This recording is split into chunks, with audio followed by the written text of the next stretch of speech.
quero um país, sabe, que seja um país com a maioria pobre. Eu quero um país que a maioria seja de classe média. Eu quero que o povo trabalhador ganhe o suficiente para comprar aquilo que ele produz, para comer aquilo que ele quer, para vestir aquilo que ele gosta. Ninguém gosta de ficar vivendo de Bolsa Família. As pessoas querem viver do seu trabalho. As pessoas querem sustentar a sua família com o suor e o sangue do seu trabalho. E é isso que eu quero construir nesse país. É por isso que eu fiz uma reunião com os varejistas ontem e teve muita crítica à taxa de juros, porque não tem explicação nesse país uma taxa de juros a 3,75 com a inflação a 4,5%. Não tem nenhum sentido. Nós não temos inflação de demanda. O povo não está comprando. Nós temos 72% da população brasileira endividada. As pessoas estão endividadas em cartão de crédito porque compraram comida. Então nós temos que tentar ajudar essa gente. Bom dia, senhoras e senhores. Hoje é 10 de julho de 2024, são 9 horas e 30 minutos.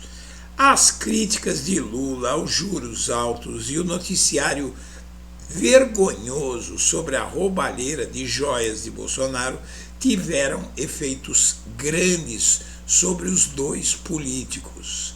Nesta edição você vai conhecer exatamente o que está acontecendo na política por força de dois fatores que não têm relação nenhuma entre si, mas que conspiraram para fortalecer o Lula e derrubar o Bolsonaro forte.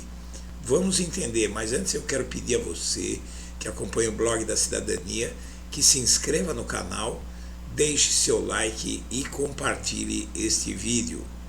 Quero informar você também que o blog da Cidadania é finalista do prêmio iBest, que é o Oscar da internet, no quesito canal de política no YouTube.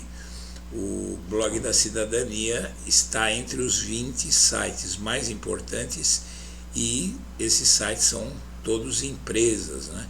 Eu sou a única pessoa física aí nesse caso todo.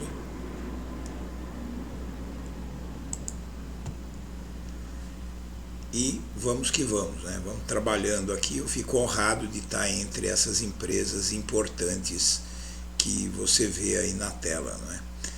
Folha de São Paulo, Brasil 247, Revista Fórum, Gazeta do Povo, Carta Capital, Jovem Pan, Estadão, Poder 360. Realmente é bastante eloquente isso do trabalho que a gente faz aqui. Bom, a quarta-feira começa com uma notícia bem importante. Pesquisa Genial Quest, recém-publicada, mostra que a aprovação do governo Lula atinge 54% e a desaprovação passa para 43%. Este é o melhor resultado de aprovação do governo neste ano de 2024 e é idêntico ao que se observava em dezembro de 2023. Então aí o Lula subiu de 50 para 54, acima da margem de erro, e a aprovação dele, né, e a rejeição a ele caiu de 47 para 43. E as razões para isso são muitas. Uma dessas razões é o desempenho brilhante na crise no Rio Grande do Sul.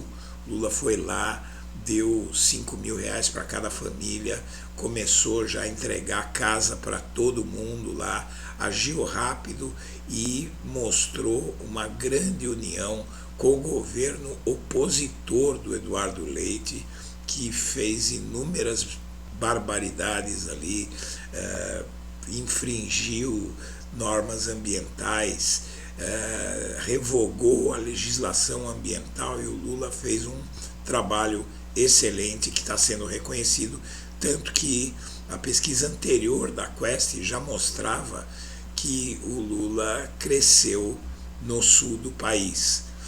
Mas também tem um fator muito importante.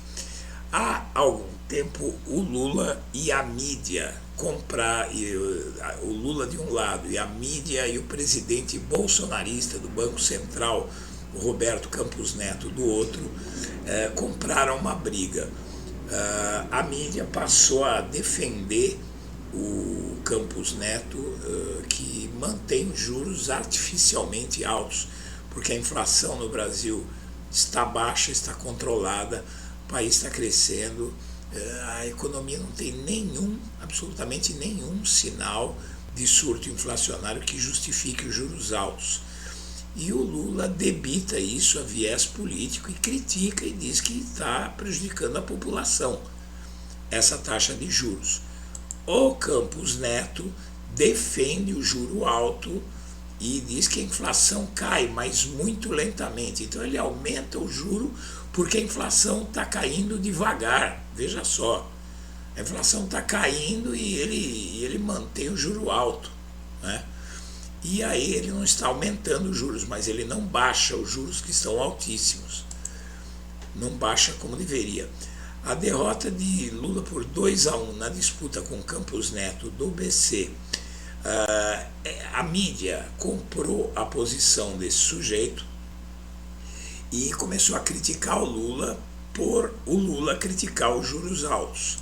E acabou ajudando o Lula, porque mostrou com uma matéria dessa, a Veja, por exemplo, e a mídia em geral, mostraram que o Lula está tentando abaixar os juros e o presidente do Banco Central, escolhido por Bolsonaro, não deixa. Então isso tem dois efeitos muito importantes. Em primeiro lugar, fortalece o Lula diante da grande maioria da população que quer juros mais baixos e que acha que o Lula está certo. A maioria esmagadora da população acha que o Lula está certo. E, por outro lado, prejudica o Bolsonaro, porque quem escolheu esse presidente do BC, que está mantendo juros nas alturas, para favorecer banqueiro, foi o Bolsonaro. Então, o Bolsonaro acaba perdendo. Bom, aqui você tem, então, a pesquisa Quest, que acabou de sair, e que mostrou que aqui eles pegam só o bom e ótimo do Lula, não é?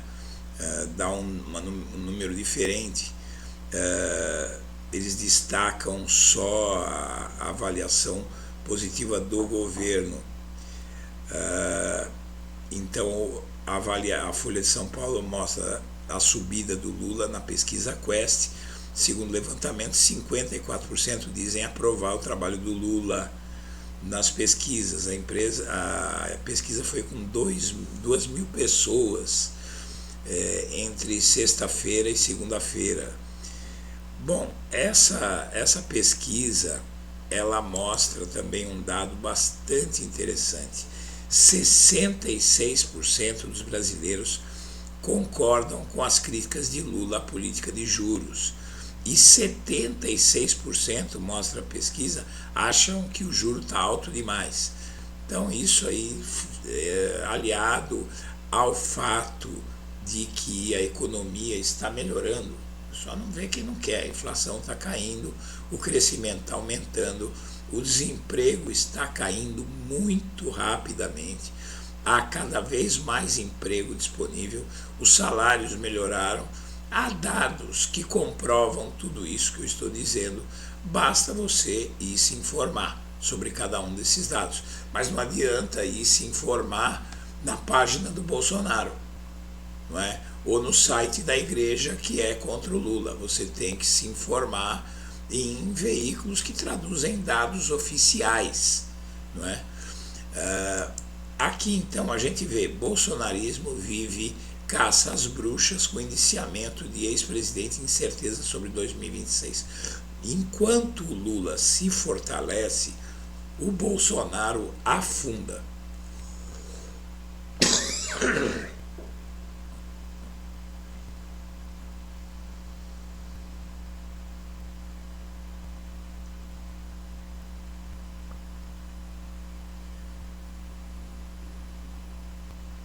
O caso das joias pegou muito forte o Bolsonaro devido à enorme quantidade de provas devido ao fato de que a imprensa está reproduzindo provas que não deixam dúvida de que ele realmente roubou as joias. Ele diz, por exemplo, que não sabia de nada nas joias. Aí vai o Jornal Nacional e põe uma mensagem dele de WhatsApp comemorando que o Mauro Cid conseguiu levar as joias para os Estados Unidos para vender, não é? Ou correligionários aliados do Bolsonaro dizendo que ele mentiu sobre onde estavam as joias. Ele dizia que estavam com o Nelson Piquet e estavam lá nos Estados Unidos. Então esse noticiário é de fácil compreensão, qualquer pessoa é capaz de entender roubo de joias, é só explicar em meia dúzia de palavras. O Bolsonaro não podia ficar com as joias que ganhou, mas ficou com as joias que ganhou e tentou vender escondido, né? Isso é muito fácil, qualquer pessoa compreende isso. Isso está derrubando a popularidade dele, tanto que, veja só essa notícia do Globo, Tarcísio jura fidelidade a Bolsonaro, mas já faz discurso de presidenciável. O governador usou o encontro da extrema-direita para se projetar como candidato em 2026.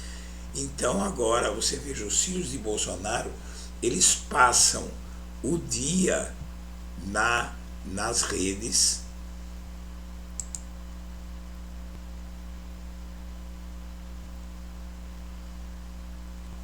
tentando segurar os aliados do Bolsonaro do lado dele, desautorizam que se fale em outro nome para 2026 e querem